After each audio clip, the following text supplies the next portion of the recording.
بسم اللہ الرحمن الرحیم۔ عمر ابن یحییٰ اپنے باپ سے روایت کرتے ہیں کہ میرے چچا بہت زیادہ وضو کیا کرتے تھے، یا یہ کہ وضو میں بہت پانی بہاتے تھے۔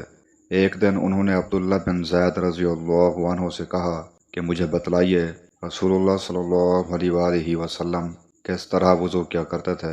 انہوں نے پانی کا ایک طشت منگوایا، اس کو پہلے اپنے ہاتھوں پر جھکایا، پھر دونوں ہاتھ 3 بار دھوئے، پھر اپنا ہاتھ طشت میں ڈال کر پانی لیا اور ایک چلو سے کلی کی اور 3 مرتبہ ناک صاف کی، پھر اپنے ہاتھوں سے ایک چلو پانی لیا اور 3 بار اپنا چہرہ دھویا، پھر کوہنیوں تک اپنے دونوں ہاتھ 2 بار دھوئے، پھر ہاتھ میں پانی لے کر اپنے سر کا مسح کیا تو پہلے اپنے ہاتھ پیچھے لے گئے، پھر آگے کی طرف لائے، پھر اپنے دونوں پاؤں دھوئے اور فرمایا کہ میں نے رسول کریم صلی اللہ علیہ وآلہ وسلم کو اسی طرح وضو کرتے دیکھا ہے۔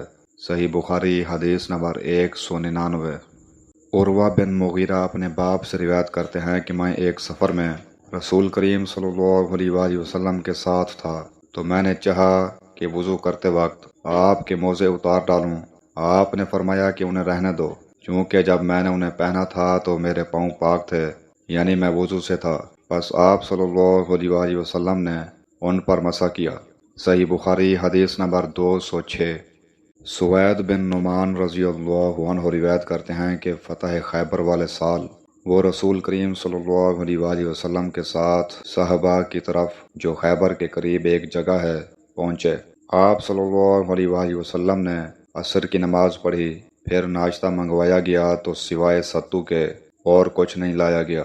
پھر آپ نے حکم دیا تو وہ بھگو دیے گئے۔ پھر رسول کریم صلی اللہ علیہ وآلہ وسلم نے کھایا اور ہم نے بھی کھایا، پھر مغرب کی نماز کے لیے کھڑے ہو گئے۔